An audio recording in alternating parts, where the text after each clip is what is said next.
Okay, you're live. Thank you. Thank you and welcome to the Racial Profiling Ad Hoc Meeting. I am Chair Emeritus Regina Jackson, and we are moving forward to our conversation around the discipline matrix while we are waiting for the federal monitor and Dr. Eberhardt to review our racial profiling policy language. So with that, unless there are any questions, I'd like to turn it over to Lieutenant Hubbard to give us an update on what it is that we've agreed to be doing and what it is that we're going to be doing. Thank you. Good evening, everyone. Before I move on to the discipline matrix, I also want to say that I sent the racial profiling policy to the plaintiff attorneys, and that consists of Mr. Burris and Mr. Jim Channon. And I don't know if you were able to listen in on the case management conference today with Judge Orrick, but one of the discussions was culture and officers' understanding of why policy is there and the value behind it. So I think our policy— everyone else's edification, Lieutenant Hubbard, would you like to give an overview of that component of the presentation or the conversation? Sure. I mean, it came up numerous times, but in the meeting today. But one of the things that I found interesting, and this came from Bridget Martin, which is our city attorney, was that the policies are in place for us to follow the rules, and culture and the lack of following policy is what gets us caught up in things. And I was thinking to myself, even though it wasn't said out loud in the meeting, about how I think our racial profiling policy is certainly laying the groundwork for future policies, and on talking about when we have a preamble, but also the history of why we do things and why we're here and why we're talking about racial profiling really sets, I think, a good road for us. And I hope that it can be a model for future conversation. I'm looking forward to Judge Orrick's orders on what he has. I know one of them might be a plan behind the recent allegations of Officer Tran that you may be familiar with. And that will certainly invite the conversation of culture and some other things. So I'm looking forward to that order coming out.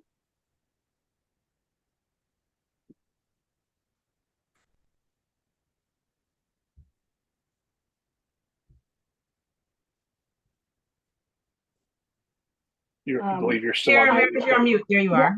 Yeah, thank you. No, I was talking out loud to myself if the chair was on, and I see she's not, but I imagine she's navigating the traffic from being present in San Francisco. I just wondered what her thoughts were. Vice Chair, were you on the call at all? I missed part of it. Yes, Chair is on. She's trying to get back, so I'm not sure she's going to make it. But, I'm sorry, she's trying. Yeah, she's on, but she's trying to get back. No. She was going to do her best to make it, but she knew she was going to be coming from there, so she wasn't sure whether she'd be able to join in time. Okay, so Vice Chair, were you able to listen in or no? No, ma'am, was not. Okay, all right. It's a really, moving forward, it's a really critical conversation to listen in on. And being on Zoom and accessing the information is way easier than going in person, but you know. So anyway, no problem. So Lieutenant Hubbard, with respect to the culture, because I heard the chief, I heard Jim, and then I didn't get much else until almost the end. During the time that I heard Jim Channon, we hadn't yet gotten to the culture conversation. And if you don't have any more to add, that's fine. I hate to put you on the spot, but obviously this meeting happened less than an hour and a half ago. Did you want to add anything around the culture conversation? We obviously know that it is the culture is jacked up. It's not consistent. We got a lot of good officers and we got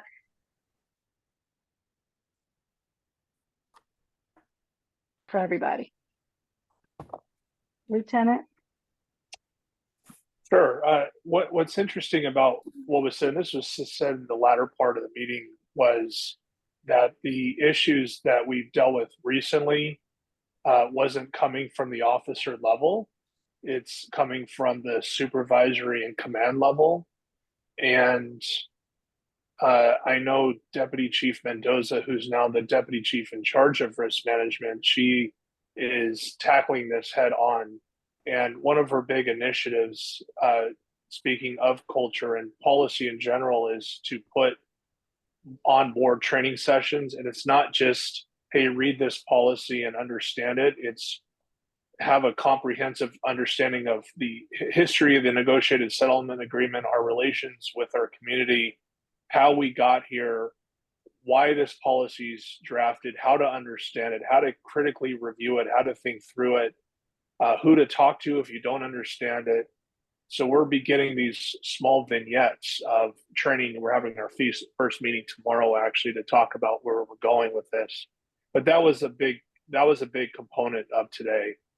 And we don't know what the judge is going to order, but he did really harp on, you have the policies. We're not telling you to craft new policy, even though there is room for that. It's use the policy that we've been working on over the years that really define the NSA and follow it. And here's how to follow it. So that was the overall theme of the meeting with the judge today. So with respect to that, when you said it wasn't the command staff, but it was the supervisory, can you specifically delineate for the public what level that is? Is that sergeants? Is that lieutenants? Is that, what is that?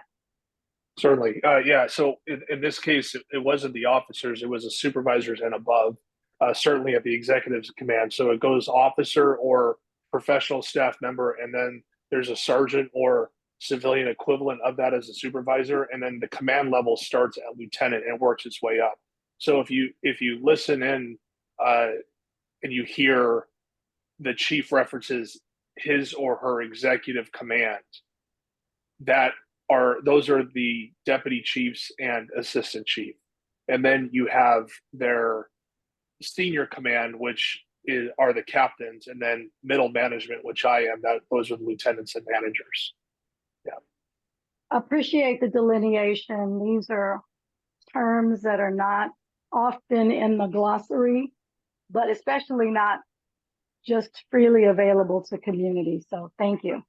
And so what I'm hearing, which is what we have kind of known, is that sergeants, they know the lay of the land and they direct the lay of the land. And that is where the culture poison is. Is that fair? I don't want to be inaccurate. Yeah, I would say that the influence of culture and the reason why behind things starts with the supervisors, and even lieutenants for that matter, because the lieutenants are considered the watch commanders. And so that's the first thing that officers see when they show up to work. They hear the watch commander speak and give them direction and order for the day. And it's easy for any one of them to poison the well by saying, yeah, hey, we have this new policy, don't worry about it. Or, I don't agree with this, and neither should you. I mean, that's how quickly just those couple words can change things, the trajectory. So getting people in line with that and understanding why we do what we do and why this exists is very important. So that is our new initiative that we're going to be working on. Now, we have known that to be the case. So why is this a new initiative? I would say, yeah, you're right. And we do. I would say it's just this visit with the judge magnified it some more for us. And I'm glad I wasn't there in person, so it allowed me to take a lot of notes and think through things. And I know what I want to do with this. I know another side note for those who listen in, there was talk about putting internal affairs directly under the chief of police, and that used to be that way, but hasn't been for many years. And the judge, that's one of the first things he said is like, hey, the system you have now is not working. So maybe we have to put internal affairs as a direct report to the chief of police like it used to be.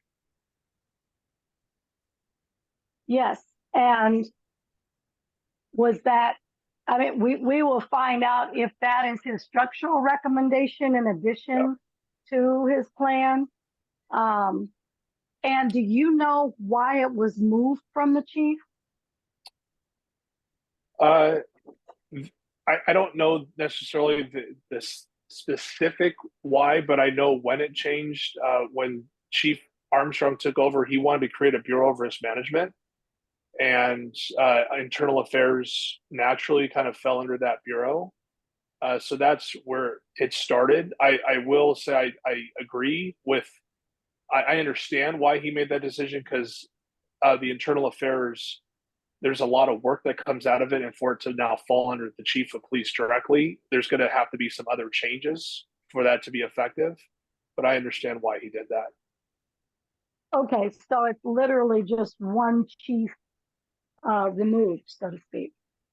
That's right. You remove the deputy chief from the equation, basically, and it's a direct report. So it'll be the captain of internal affairs, and in this case, Captain Gordon Dorham. He would direct report to the chief. So if there's a major issue, let's just use the Phong Tran case for example. It would be, hey chief, we have this issue, and it would be direct report to him as opposed to 3 other people who may be involved in the decision. Okay.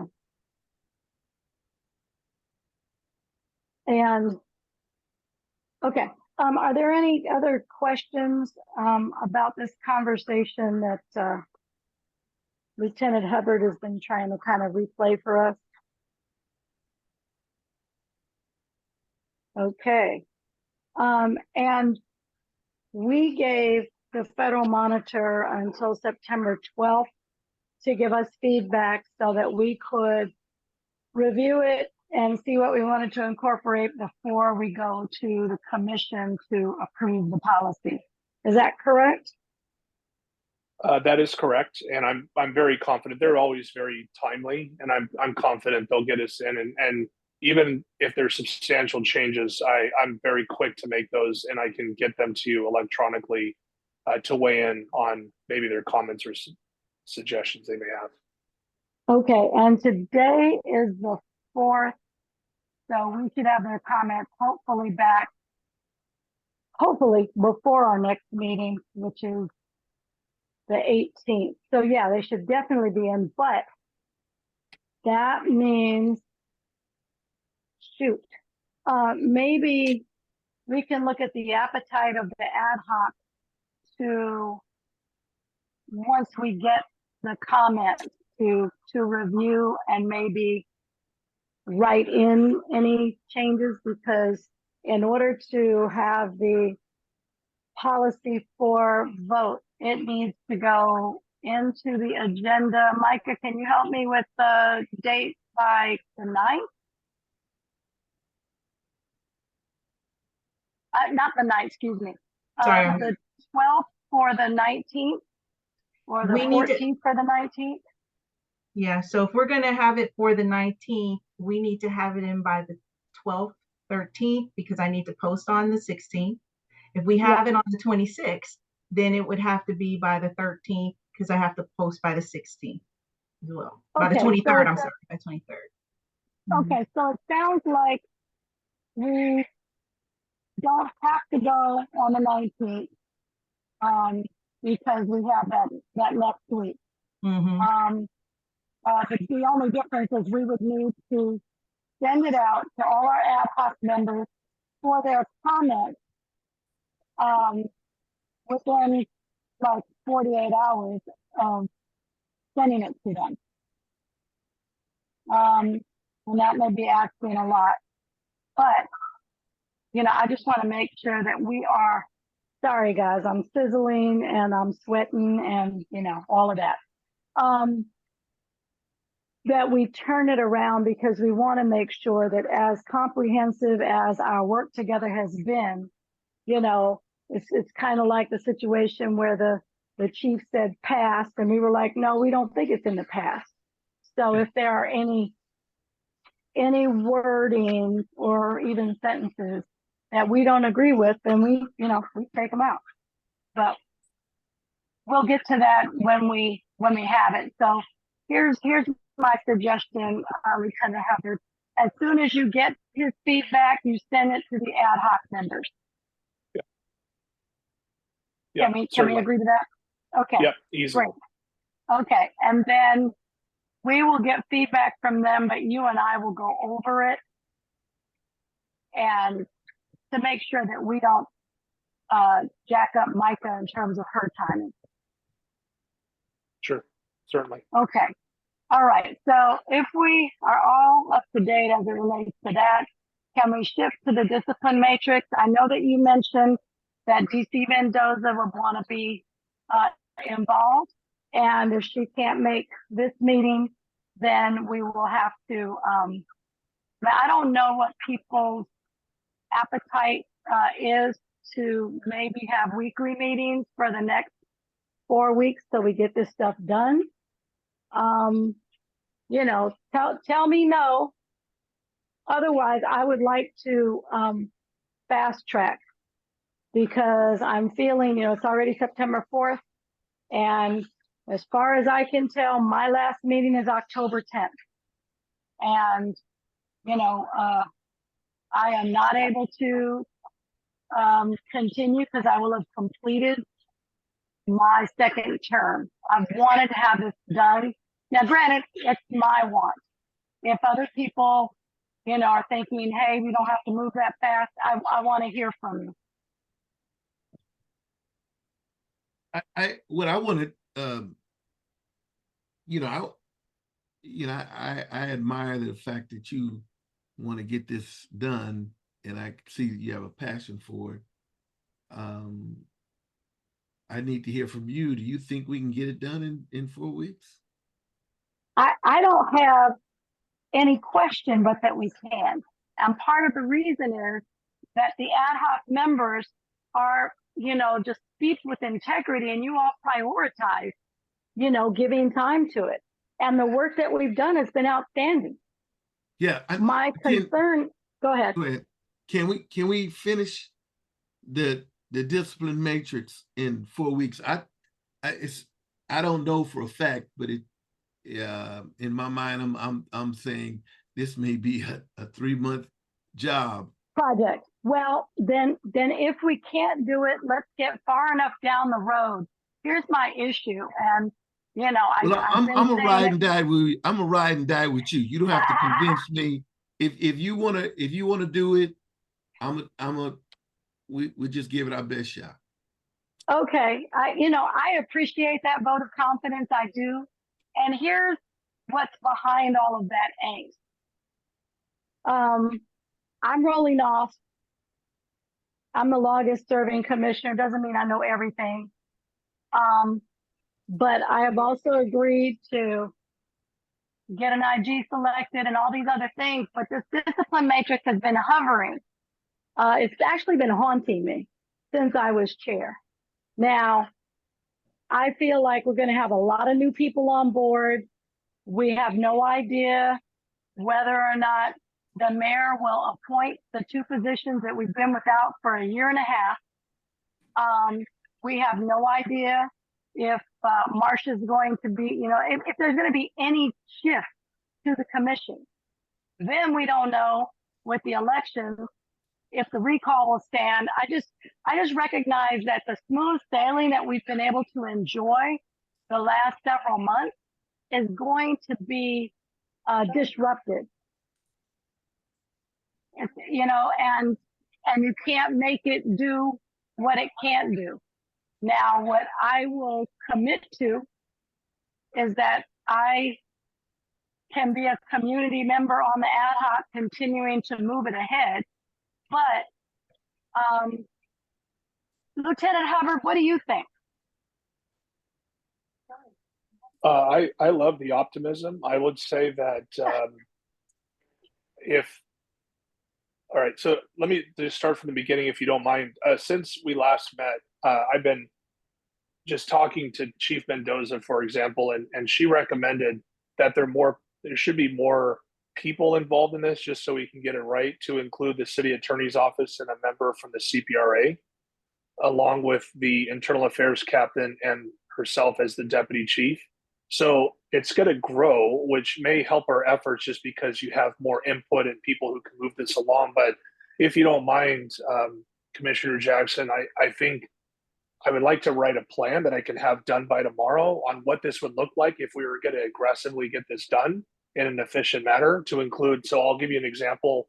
At first, I was looking at this probably too narrowly. I was saying, okay, we're going to look at this discipline matrix, which is one training bulletin, and go line by line. But then I was like, well, we can't do that because we have to cross-reference it with the actual definition of the manual rules section. So there's really two things that we're going to be looking at, but it has to be focused on each one, because we can't just be all over the place. So if I can say, all right, let's say optimistically we want to get this done in 4 weeks, how many per session do we need to get done for us to successfully get through this in 4 weeks? And that it's going to be aggressive, but I think we can do it.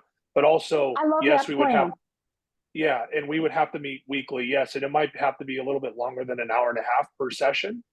Okay. But at least if you please allow me to write a plan, I can send that out by tomorrow, and hopefully we can be on the same page on it. We can just get going. Well, I love the idea of a plan. I certainly appreciate your willingness to turn something around quickly, which puts the onus on you. I know that introducing 5 or 6 people that are either OPD or CPRA, but not community, means that we also probably need to add a few more community members. I know there has been sensitivity to that for other policies where it just seemed like it was OPD heavy, And Oh, for what sure. Yeah. And so Yeah. I think that sounds great. Reggie, what do you think about that? Yeah, I think that well, there's pros and cons on both sides. Right? I think, if you're passionate about getting it started, it's probably better to get it started knowing that there's going to be this dramatic change in personnel. If you commit to be a part of a community like I am, Yep. in this regard, if you commit to that, then let's do it, because Okay. your title may change, but your awareness and knowledge won't. And Absolutely. and people will still respect that. So Yeah, we ought to well, get the good plan consistency, yeah. like Lieutenant Hubbard is suggesting, and let's look at it, look at the plan, and then go for it, get as much done as we can get. Yeah, that sounds great. Vice Chair, you All right, are so- probably going to be the heir apparent to the chairmanship. What do you think? Yeah, totally agree with just trying to get as much done while we still have you here on your official capacity. Obviously, I'm having separation anxiety already with you leaving. So if I could get weekly meetings with you, then hey, I'm all for it. Let's be aggressive. Let's get after it. And then from there, we could assess what needs to still get done. But at least you're not going to leave the committee, right? You just No. I'm going to be on the committee, but technically I will not be leading it. Now, you know me, I can lead from the community, but it just won't be the title. And so I'm fine with that. And Ricardo, Vice Chair, however I can support you, we can continue to have our coffee meetings. We can do whatever, okay? Because I want to make sure that you feel comfortable. And I got you, okay? sounds And what good. I love is Lieutenant Hubbard and Deacon Lyles got up. Absolutely. Okay. Change is inevitable, but we'll prep as much as we can, beforehand, and knock as much as we can with this group. And I actually love the idea of expanding it. I think some of the people you mentioned, Lieutenant Hubbard, sound like some key people to have in this conversation. And I also agree with you, Chair Emeritus, around expanding some community folks too, to make it well-rounded. Although as we're growing the group, it may slow down the process a little bit as well too, just with input and questions and so on and so forth. But I say we stay aggressive and get as much as we can done, and I'm all for meeting weekly as well. Okay, bet. I so appreciate the flexibility of everyone, especially you, Lieutenant Hubbard, because I feel like you having we know that your ad hoc participation is not the only responsibility you have, and so very much appreciate that. And if what you can do is, let's see, the next meeting, today's the 4th, so the next meeting will be the 11th then, if that's okay with everyone. Yes. Are we good? Yep. Micah, there's no other ad hoc? So next week? Yeah, the 11th. We're gonna keep the same date and time, but we may add 30 minutes. So instead of 6 to 7:30, we may go 6 to 8. Is that cool with everybody? So, okay, so if you have, so you're switching it from, you're gonna do this every week. So if you're gonna do that, we do have community policing on the alternate Wednesdays at the same time. Correct. The difference is they have to bring something forth by the meeting of the 19th. So And they will be done, Yeah, yes. exactly. Mhm, That's what I'm mhm. thinking. Yes, and they will be done, yes. Yeah. Mhm, that could work. Okay, so let's rock with that plan. To the extent that Deacon Lyles, you may think that there is somebody out there that might be really interested in working on discipline, please give them an invite. Same thing with you, Ricardo, and I will do the same. Now, what we don't want to do is overstack, and we don't want to kind of play ABCs, with this group, so that we have people that know absolutely nothing about discipline. Not that everybody's got to know everything, but what we will do is next week provide the overview on the discipline matrix and introduce the new members, and perhaps have them make a statement about that, why they think it's important for them to be on the ad hoc, what they're bringing to the ad hoc. How's that sound? Sounds good. Okay. All right. Because I realize that when we begin talking about what we want to see and this, that, and the other, sometimes the attorneys slow us down. Sometimes perhaps other officers have slowed us down. We've never had that experience with Hubbard, but we recognize that Hubbard is pretty unique and very different. So there you go, right? Thank you. Yeah, look, enjoy the laugh, okay? I know that we're probably gonna get frustrated by some people. So it's all good. That's how we will move forward. Now tell me what makes the most sense at this point, Lieutenant Hubbard, in terms of your plan, because we don't, you're gonna write it, but is there something we can do before we see this plan? Well, you'll see the plan as early as tomorrow. I would say. I'm talking about in terms of returning, either calling the meeting ended earlier, or is there something productive we can do with this body in light of these changes? For this evening, I don't have anything else unless you have any specific questions about the discipline matrix and how it works, just because I think we're going to be jumping into it pretty quickly. And maybe I can give you background on why I think the city attorney and others should be invited. The city attorney is going to have to be involved in this process eventually. So I'd rather them catch things up front versus at the end where we have to redo. Yeah, certainly. And then the CPRA, we're moving towards them taking over all internal affairs. So they have to be well versed in this, and they're going to be the decision makers for a lot of this. And they use the discipline matrix daily for their independent investigation. So I know that they have a lot to say, and I'll talk to Director Muir on who he thinks is best to serve there.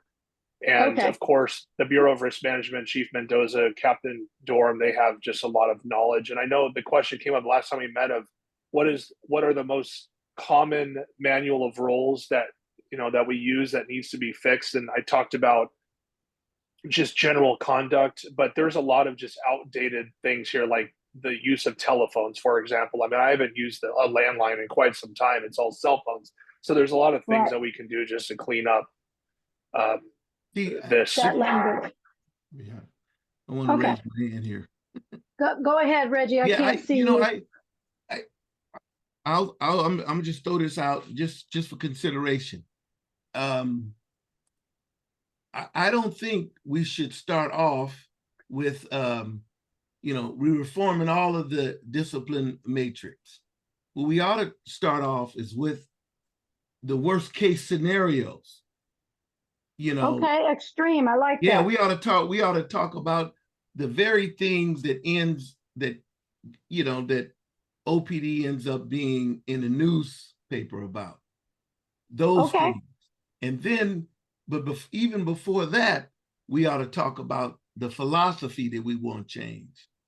So we have a judge. I was listening. I didn't hear the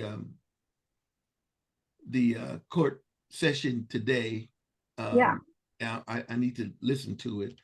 But it sounds to me from what I'm hearing from you, culture again. So, Yep.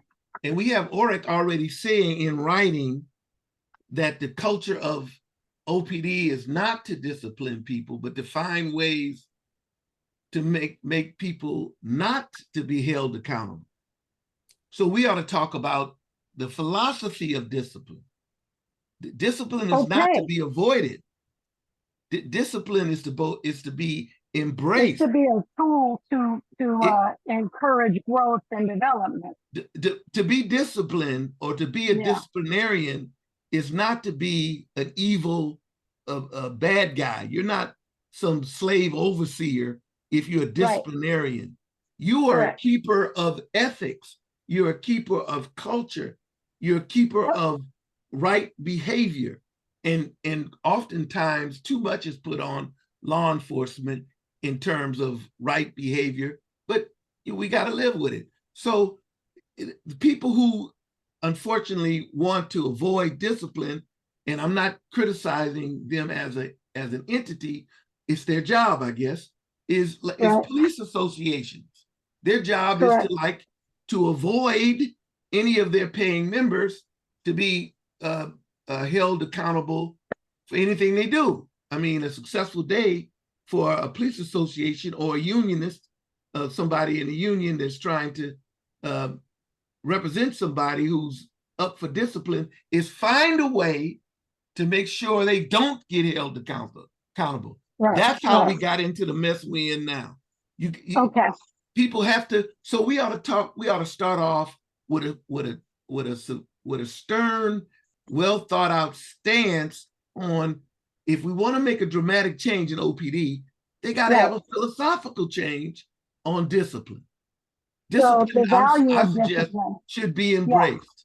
We need to write a book on it. We need to well, that's something that you might do. But to that point, it sounds like we need another, for lack of a better, cultural accountability statement on discipline, on the value of discipline. So approaching discipline from a positive space.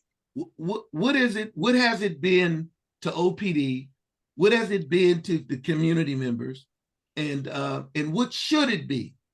Mm-hmm. And so we ought to give some thought about that. And like I said, and I've been thinking about this for a long time, discipline should not be avoided. It should be embraced. Correct. I used to tell the difference between firemen and police officers and deacons is that we run to the trouble. Everybody else runs away from it.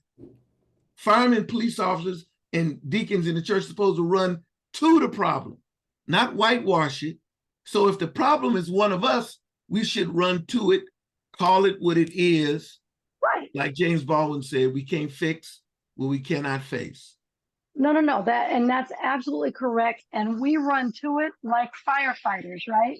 Yes. We see something is on fire and we try to put the fire out. Now what we're going to do, and thank you for that extraordinary suggestion, is to identify why we run to it, why we value it, why it can be used as a tool for growth and development and transformation, quite frankly. Why should discipline be embraced? Right. And too much has been, I'll just say this and be quiet.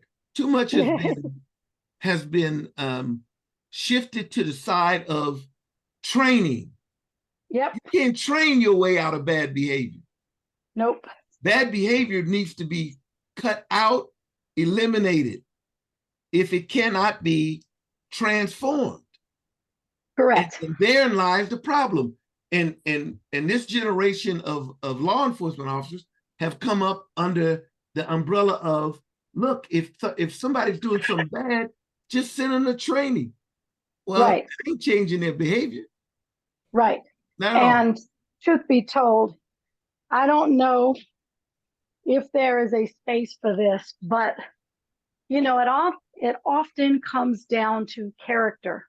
People hide because they don't want to face their own complicit behavior, aggressive behavior, whatever the behavior is that is not in alignment with policy.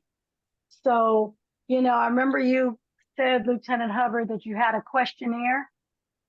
You know, maybe we should also have one to kind of continue the conversation around why this is so important and give people an opportunity to kind of be real with themselves, even if they don't take the test in front of anybody else.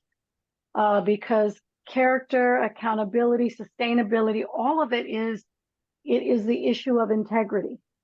And if people don't practice integrity, they won't be responsive to it. So I love where you're headed, Reggie, and this is why I wouldn't want to do this without you. Lieutenant Hubbard, what do you think? No, I like it a lot. So yes, the plan will certainly include the need to, and I just looked at the policy because I see something in the chat room about values, mission statement. It's in there, but it's outdated. So that's certainly going to be part of it. There actually is a preamble in there that we can redraft in a cultural accountability statement.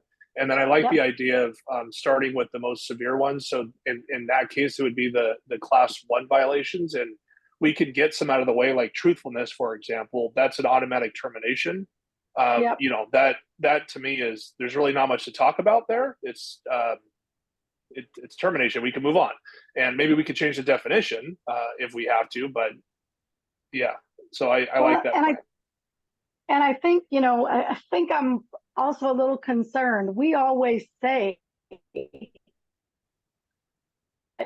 this is, you know, terminal. Then you have people inside IAD who should know that there is dishonesty being demonstrated, but can't seem to identify it, or that's where the rub is, right? If we use the Tran case, you know, because anybody that ain't inside police, when he said, well, I didn't realize that paying somebody was wrong. I mean, come on, all sense ain't common, but that one off the chain wrong. I'm sorry, I don't mean to have people, but it's just like, it's just crazy, you know? So I think you have this and our personality in acceptance that you're breaking up. Plan, Lieutenant Hubbard. Can you hear? Lieutenant Hubbard, can you guys hear me? You were breaking up. Hello. Yeah, you're breaking up. Breaking up a little. I think we lost her. She'll jump back on.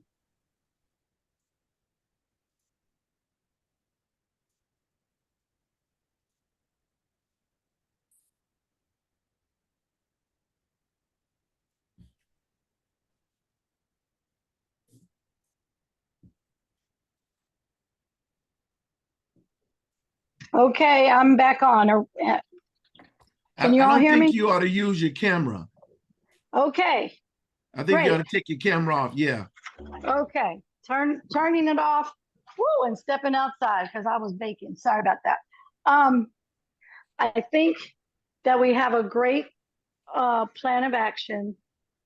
Lieutenant Hubbard will build what we've just spoken about into the plan. And then we can begin to basically, I don't want to say pick around the edges because values and redrafting, mission and all that stuff is exceedingly important. But once we do that, then we can jump straight into the most extreme types of circumstances and, what we need to, the rest of the plan that follows that. So with that, I would say that we can give everybody some time back. Lieutenant Hubbard, you've already sent us the discipline matrix with the values and mission and all that statement, right? I did, but I can send it again just so it's in the top of your inbox. If you don't mind, that would be tremendous. Certainly. And what we should be ready to tackle next week at our meeting are the values, the mission.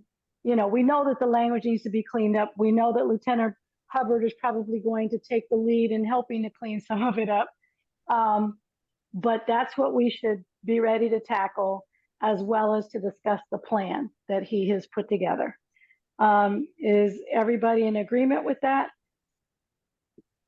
And we Yes. have a comment in the chat. Well said, Reginald. We need to align with people and what is written in the law. We should be referencing the law. Politics are not working when it comes to the police. Politics work with politicians and them doing their job in the 3 different governments. We, the people, are supposed to set the status quo.